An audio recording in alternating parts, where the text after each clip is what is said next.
Nagpapasalamat po kay Mayor Isko Moreno kasi nasagot niya yung isa. Dahil po sa kanya, hindi po ako ma-opera. Hi, hello. Subscribe lang kayo dito. Mag-iingat kayo. Lahat ng viewers ng Rochelle Antig vlog, please do subscribe and thank you for all your support. Toy, so, yeah, no? Ingat. Ayan, medyo nabibilang tayo. Itutuloy lang natin mamaya. Pagkikita natin. Ayan, sa mga pagkakamang Pino, mga ginamahal po natin mga kapwa natin sa mundo. Mula sa District 1, kasama na po natin ang ating ginamahal na Vice Alcalde, Vice Mayor G. Atienza. At hindi po ang ating ginamahal na Yorme Isko Moreno Toroso. Muli po ito, ginamahal po natin taga District 1, palakihan po natin Yorme Isko Moreno Toroso.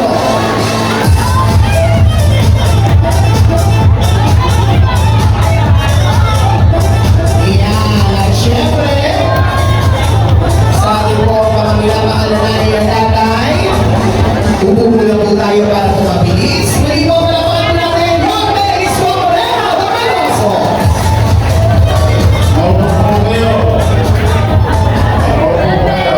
Good morning.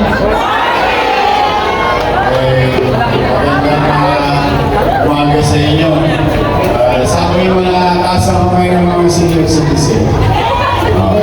May asin pa. Pwede pa. Okay. Sa 28, yung ating regular na allowance. Kung napanood nyo yung isang araw at kahapon sa Yorme Sawa na nirelease na natin yung regular na financial assistance sa minamahal ko mga lolo at lola. Ay, sino naman ang solo parent? Nako, marami rin utang sa inyong Medina. Ay, sino naman ang PWD? Ayan. Lahat yun, sabay-sabay. Sa 28, District 1 and 2. Sa 29, District 3 and 4. Sa 30, District 5 and 6. Sabay-sabay yun. Solo parent, PWD para sa usong edad, PWD para sa minor na edad, at saka senior citizen. 476 million pesos ang total ng lahat ng yun. Maraming salamat sa taxpayer. Tulad ng lagi ko sinasabi, sisinupin ko lahat ng malilikong kong salapi galing sa mga nagbabayad na buwis at ibabalik ito through services. It may be financial services regularly para kahit pa paano, lalo na yung mga paborito ko sa mga bata, pasensya na kayo, paborito ko yung mga lola at lola natin. Kaya mag-alala, una-una lang yan. Sisinupin natin kahit na hirap-hirap tayo bilang gobyerno, but moving on, hindi tayo mapapara-para. Waldas. Yung walang, sabi ng mga katatandaan, walang kapararahan ng paggasta. We'll make sure every single cent na kakatiwala ng mga mamaya sa atin, babalik natin to services. Bakit tayo nagkakasama-sama ngayon? I've been doing this since September. Dahil sa napansin ko noong July, yung naibalik niyo ko, bumuhos ng sulat sa akin. Ako, tumpok-tumpok. Siguro nag-a-average kami ng 200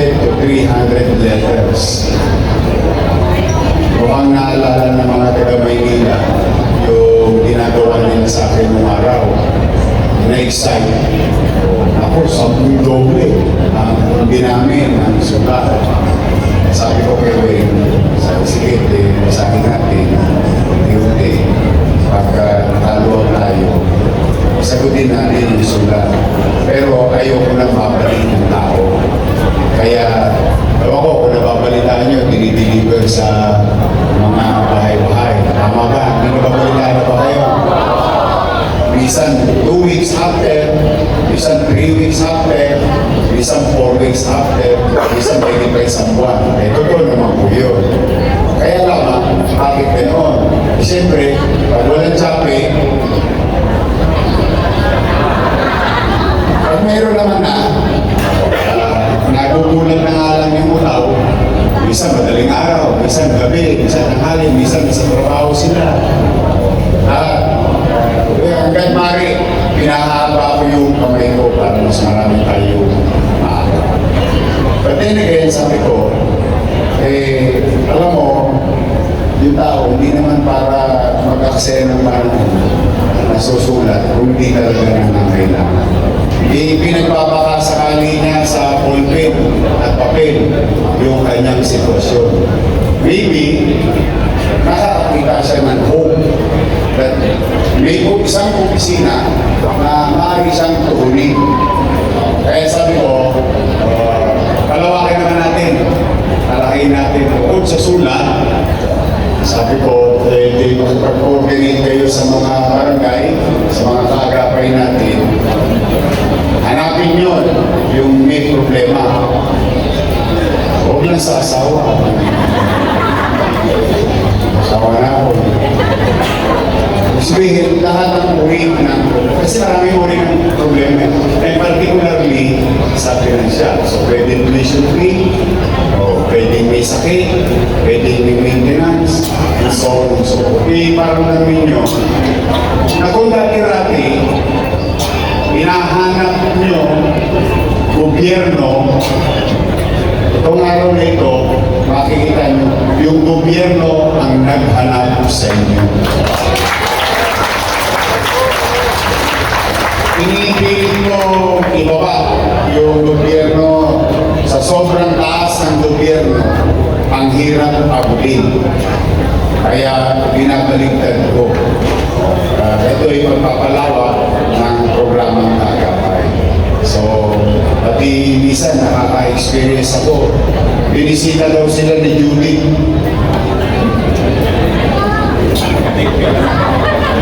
Judith na eh.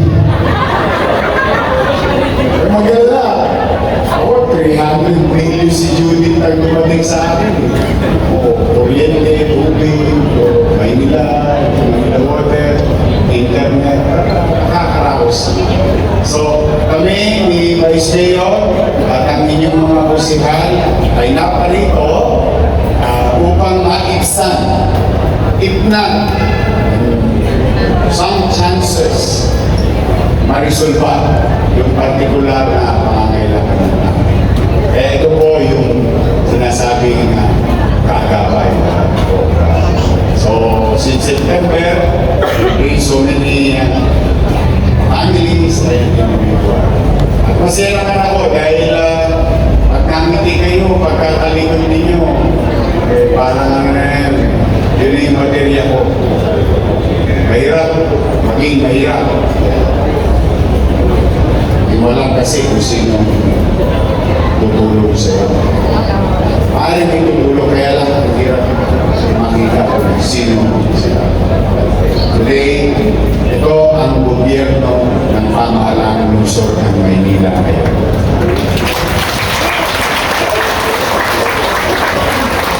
Kaya kung manatag kayo, pipiliin ko magbuli. Nakita niyo kung paano lang ito. Sino graduate sa Almario? Sino naman ang anak nag-aral sa Almario? Apo. Kaya dito ako graduate. Produkto ako ng paralan. At mukha bang lasal? Ito po yun. Kasi alam niyo, maaari ka naman magawa ng marami. Para may magawa lang.